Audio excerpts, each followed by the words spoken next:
Hello everybody, Yoga for Change. I am Michael. Today we are workshopping, so focusing on one pose as a way of understanding what do we need, what is involved in doing that, what is needed for that, where specifically are my difficulties and what can I do about it, and stuff like that. And today's pose is Tittibasana, insect pose. There are, of course, several variations of this pose and several ways of practicing it. This is one. Tittibasana is, I could say, an advanced pose, so it's a really good idea to warm up. And here, there are several things that can prepare the body for that. We start with shoulder blade movement. For this, we move the arms. We stretch the arms forward and move the shoulder blades forward. This is protracting the shoulder blades. Then bending the elbows, we pull the elbows backwards and moving also the shoulder blades towards each other. So arching the back. So arms forward, shoulder blades forward, rounding the back, elbows backwards, shoulder blades backwards and towards each other, arching the back.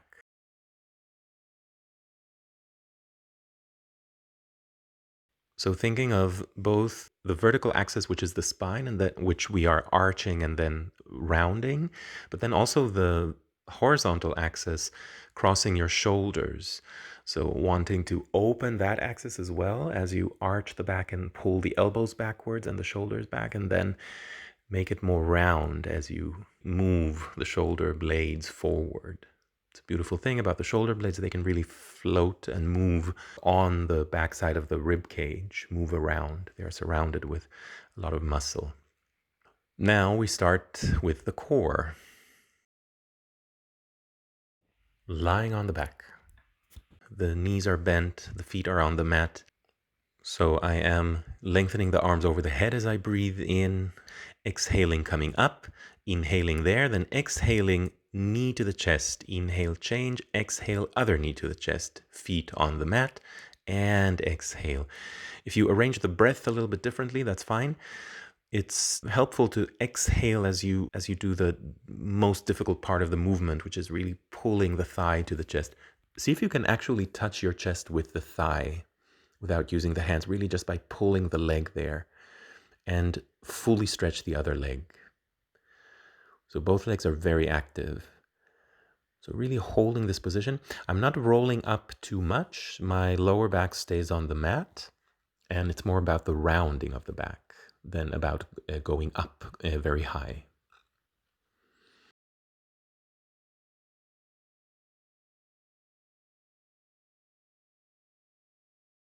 And then you can relax a little bit.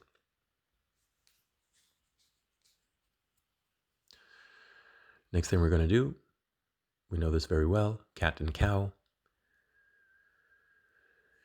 And what is more relevant is the cat, that is the rounding of the back, again, the pulling forward, I guess it's called protracting, if I'm not wrong, of the shoulder blades.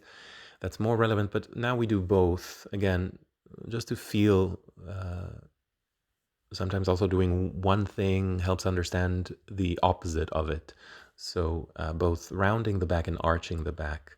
As I arch the back, I lift the chest, I lift the sit bones. As I round the back, I also include the head and let the head drop. Now comes first warm up for the wrists. So I am pushing myself forward with my legs. The hands are just in front of the knees. But then I try to actually push myself back with the hands. So really pressing the palm of the hand into the mat in order to push myself back. Warming up the lower arm, which does this action. Now activating the legs, lifting the pelvis up, legs fully stretched, pressing the hands into the mat, again protracting, so rounding the back, especially the upper back. I am doing it on my toes. The toes are bent, but you can also tuck the toes. It may be that doing it this way causes the feet to cramp, for example. Then just tuck the toes. But try to fully stretch the legs, lift the pelvis really high, and round the upper back. And we're going to do a similar thing, pulling the thigh to the chest while rolling forward. So first, with both feet on the mat, just from a very small downward dog, moving forward while rounding the back, pressing the hands into the mat, keeping the pelvis high, the legs fully stretched, and again, rounding the upper back. And now adding one leg to this. So as I move forward, I pull the thigh to the chest, try to keep the upper back in this round position. The back leg stays fully stretched, the one that is on the mat. Now with the other leg, trying to actually touch the chest with the thigh, really pull the knee to the forehead. And at the same time, press the hands into the floor.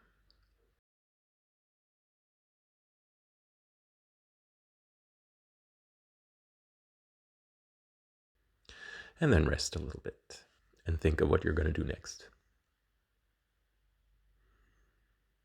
Ah, good.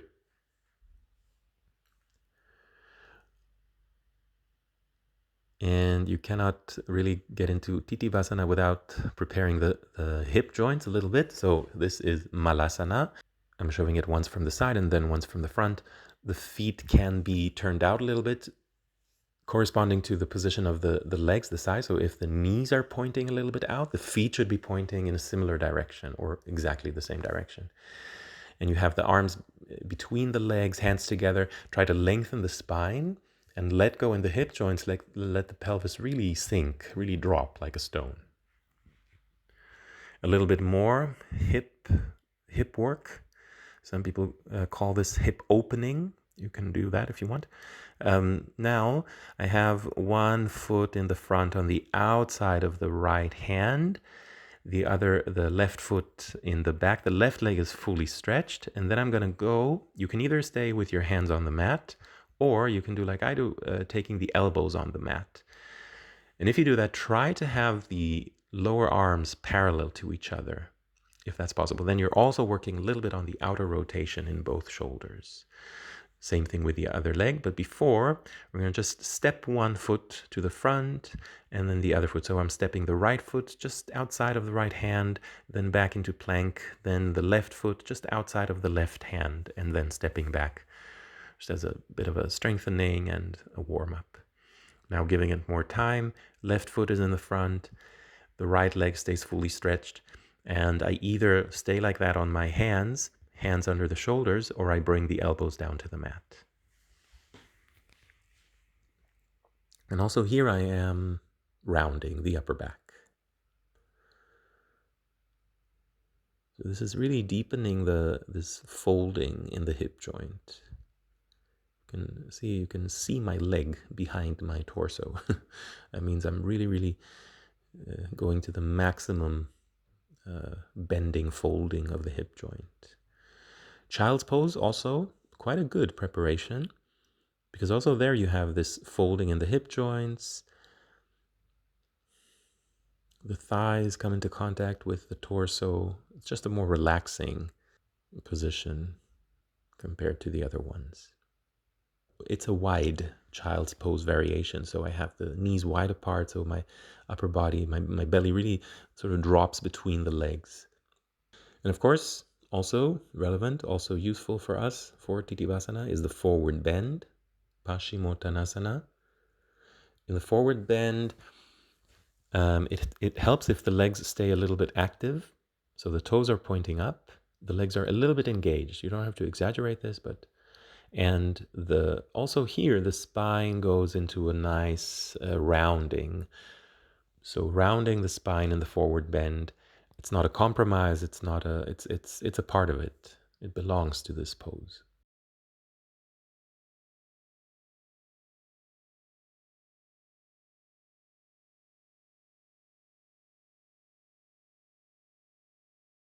And coming up, you're gonna leave the hands on the mat somewhere between the ankles and the knees. And we're gonna do some work here. So as you breathe in, you pull the chest forward, lengthen the spine. And as you breathe out, you round the spine. Think of the sternum moving backwards. The hands stay grounded and the arms stay fully stretched. And now we're gonna add to this pointing of one foot, flexing, and then the pointing of the other foot. And now comes the pointing of the foot and lifting the leg. So we try to lift the leg, keep it fully stretched as much as possible, towards the chest. Inhale, chest forward. Exhale, round the spine and lift one leg. Otherwise, feel free to repeat this 3 times, 4 times, 5 times on both sides. Now take the hands a little bit further back. They can be somewhere between the knees and the hips. And see if you can lift the hips, pressing the hands down. And also here, lifting one leg and then lifting the other leg. As I did it, I realized it was more difficult than I thought. Then I thought maybe it would be good to have the hands a little bit more forward. Pressing the hands down, rounding the upper back, and then lifting both legs. And feel free to repeat this, make a few rounds. Repeat this maybe 3 times with short breaks in between. All right. Now, with the legs spread, don't go for your maximum opening of the legs. Keep it relatively narrow. And then go into your forward bend. And just how deep you go depends on your flexibility, but it can be that the hands are on the mat, it can be that you go a little bit further, take the elbows on the mat, or that you bring the forehead on the mat. The legs stay engaged so that the rotation of the legs, the position of the legs, you control it, and the toes are pointing up.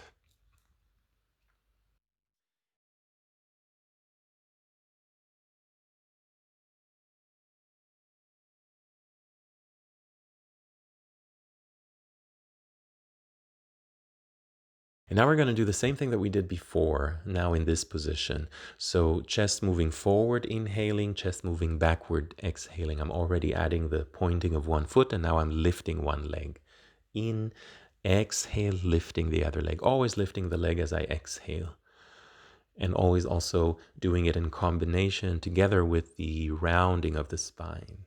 And feel free to repeat this, make a few rounds. Repeat this maybe 3 times with short breaks in between.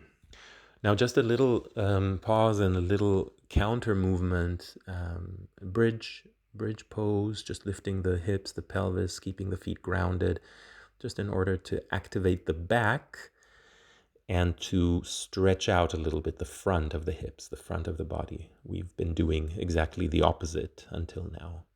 Now, a little bit more preparation for the wrists and for the lower arms, also strengthening. These are wrist push-ups. I'm going to call it the base of the palm of the hand, and I'm lifting the base of the palm of the hand off the mat by pushing the front part of the palm of the hand. So in that way, I'm really doing push-ups with my wrists. If this is too difficult, you just bring the hands closer to the knees. If it's too easy, you bring them away from the knees. And then you can do some stretches of the wrist by having one hand very close to the knee, the other hand under the shoulder as you move forward. And you move forward and backwards, gently, slowly. But the idea is to keep both arms fully stretched as you do that, lifting the back of the palm of the hand off the floor as you move forward. And now we come to Tittibasana. So I start with my feet wide apart, as wide as the mat, maybe a little bit wider. I pull the chest forward to deepen the folding in the hip joints, and then I round the spine and dive sort of between the legs into a very deep forward bend. And then I see if I can take my hands back on the mat behind my feet. The further back, the better for this pose. And then lifting one leg by stretching that leg, lifting one foot, lifting the other foot by stretching the other leg, and maybe even lifting both legs. For this, you have to also press the legs a little bit into your arms to keep them there. And maybe then stretching the arms even a little bit more if the elbows are still bent. So now, coming out of the position, this is a tricky position to be in because now if you move forward, it may place a lot of stress on your wrists. So what I do to come out of it is I add a little bit of a twist and I just sort of move sideways. Think of some kind of a lizard towards one foot and then towards the other to come out of the position without damaging your wrists.